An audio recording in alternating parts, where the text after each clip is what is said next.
Hello, my name is Nurse Pauline RN. Welcome to my channel.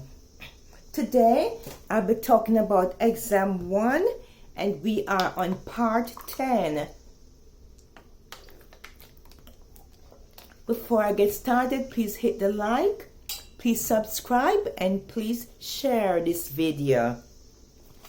We are on Fundamentals Exam 1 Part 10.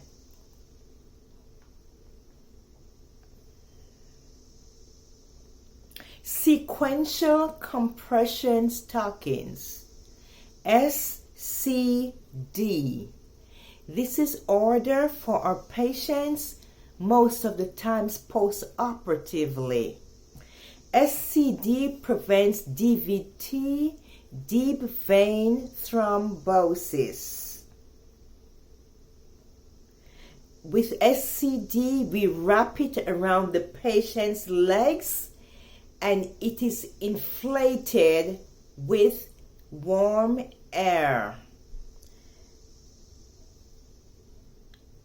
SCDs are shaped like sleeves.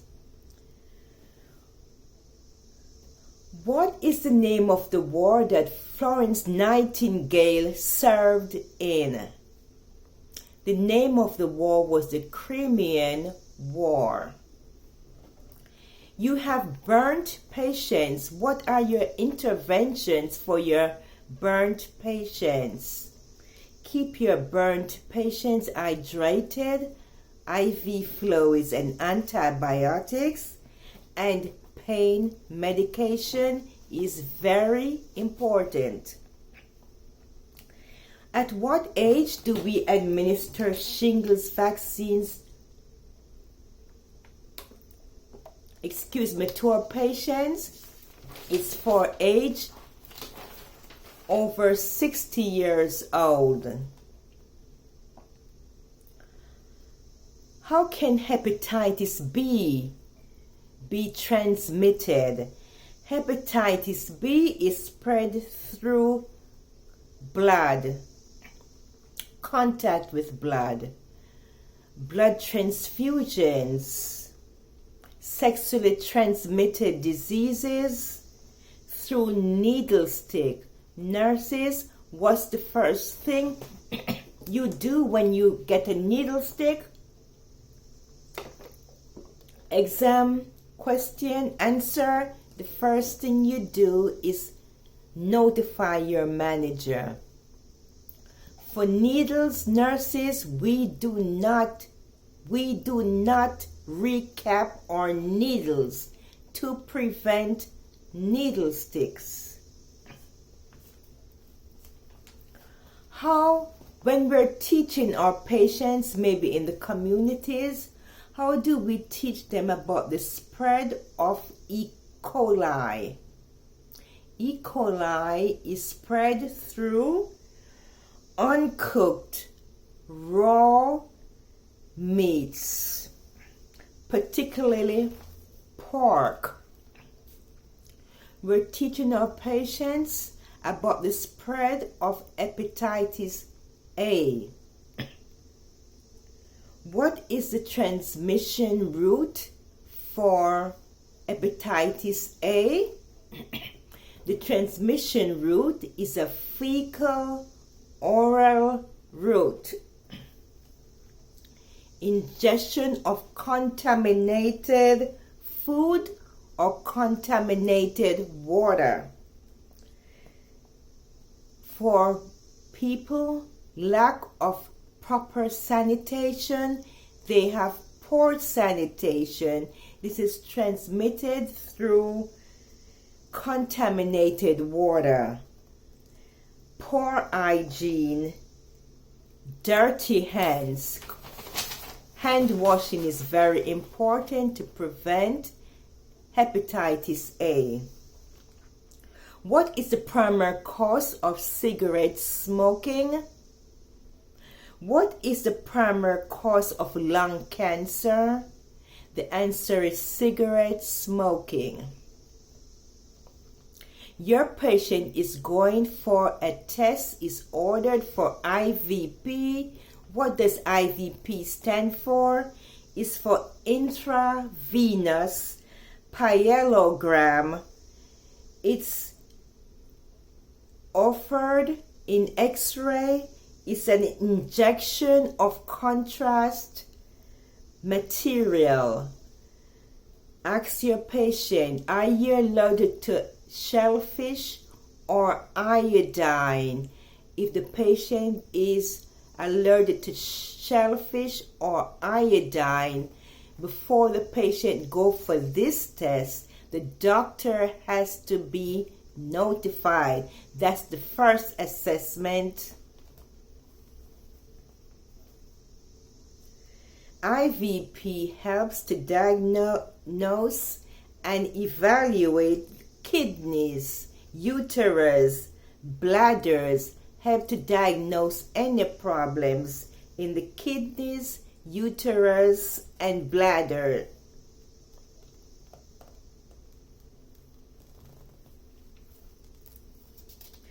Before the patient goes down for IVP, the patient must be kept NPO at midnight. Assess the patient for allergic reaction to contrast dye, allergic reaction to shellfish. Notify the doctor.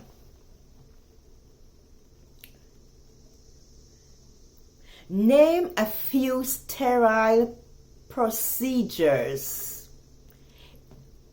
Inserting a Foley catheter, doing a I&O catheter insertion, which is not left in, to check urine residual retention. When we are inserting chest tubes, that's done by a sterile procedure. When the surgeon is performing surgery, we need sterile procedures. We have our circulation nurses there. When performing dialysis, the scrub nurses in the OR uses sterile procedures. When we're doing dressing change, we need sterile procedures. When you're inserting a PICC line, a peripheral inserted central catheter, because your patient doesn't have an IV, keeps losing the IV, has no veins, and the doctor will order a PICC line. Always need a doctor order for a PICC line. And next question, how many inches around the sterile border is considered contamination and non-sterile? It's 1.5 inches. Do not place anything sterile in that area. So 1.5 inches around the sterile border is contaminated. You do not place anything sterile on the outer edges 1.5 inches wide. Do you know what your abnormal lung sounds like? When you're assessing your patient's lung sounds with the stethoscope, what are you trying to listen to? Rolls, rhonchi, stridors, wheezing, high-pitched sound. That's what wheezing is. What instrument do we use to assess a lung sound? And this is your stethoscope.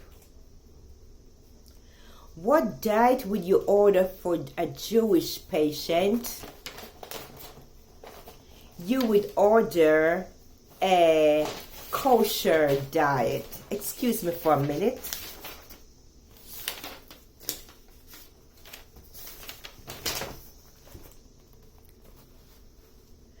Pulses should be assessed by, how do you assess your pulses? The answer is palpation. When you assess your pulse, you assess your pulse bilaterally. The right side, compare it to the left side. You always palpate bilaterally, comparing one arm, the right arm to the left arm. Compare your sides and document your pulses. You always, if you have a fracture site, where do you assess your pulses for a patient who has a fracture? You will assess your pulses below the fracture site. What is the most accurate pulse? And the answer is your apical pulse. Normal pulse is 10 to 50. Normal pulse is 60 to 100 beats per minute. 60 to 100. 60 to 100 is normal.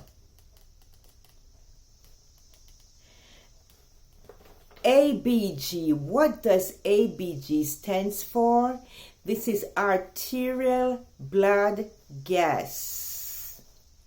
Patient with decreased oxygenation. Maybe your patient oxygen on room air continuously is maybe in the 80s, 85, 80. The doctor will order a ABG, arterial blood gas, for patients with bleeding, for patients with breathing problems. How do you palpate your pulses? You will palpate your pulses with your fingertips. You will have to grade your pulses in order to document them. The grades are from 0 to 4.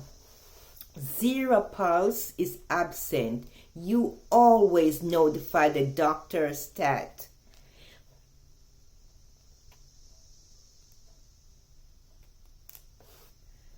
If your pulse is +1, it's diminished pulse. If it's +2 pulses, that's normal pulses. If you have a +3 pulse, that's full brisk pulse. If your pulse is +4, that is bounding pulse. Please hit the like button. Please subscribe. Please share this video. Thank you. Have a blessed day. Stay tuned to part 11. I'll try. Thank you. Stay blessed.